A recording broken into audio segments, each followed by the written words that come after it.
Now we are discussing about the timers and PLL. We are talking about the most famous 555 IC. In this 555 IC, we are discussing now about the pin diagram of the 555 IC. 555 IC has 8 pins. Generally, this 555 IC, if we are taking as a single chip, this can be manufactured by using either bipolar technology or CMOS technology. But nowadays, 555 instead of the 555 IC, we are observing 556 ICs also. In this 556 IC, we have two 555 ICs and it is a 14 pin IC. But now we are discussing about the pin diagram of the basic 555 IC. This 555 IC is manufactured in two configurations. One is NE555, second one is SE555. NE555 can withstand the temperatures from 0 degrees to 70 degrees. So it is generally used for the laboratory purposes.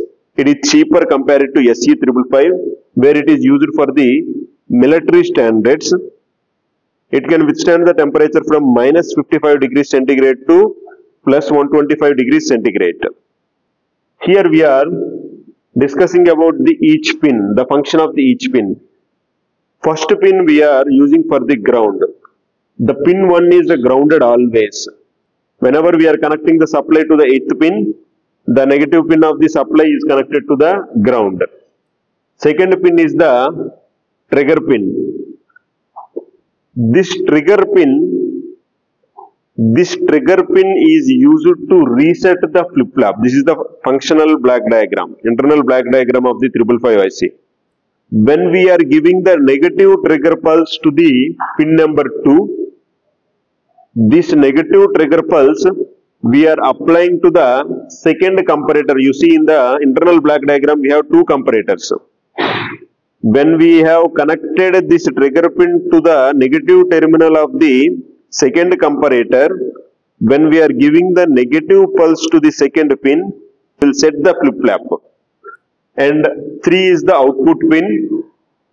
This output pin generally we use to drive the loads until 200 milliamperes. And 4th pin is master reset. When we are connecting the low voltage to it, this will reset the entire circuit, entire chip. That's why generally we connect VCC to the reset to avoid the accidental reset. And the 5th pin is the control voltage. This control voltage pin is connected to first comparator negative terminal. As the name suggests, it controls the pulse width. Output pulse width will be controlled by this control pin. But if we do not connect any voltage to this control pin, noise may affect our output pulse width. That's why generally a capacitor with 0.01 microfarad is always connected to the control voltage pin. Pin number 5. Now the pin number 6 is the threshold pin. It is connected to the positive terminal of the comparator 1. When the threshold pin voltage is greater than the 2/3 VCC, then this flip-flop will be reset. But you have to remember one condition. When I am saying it is greater than the 2/3 VCC, at that time I am expecting the control voltage pin should be open.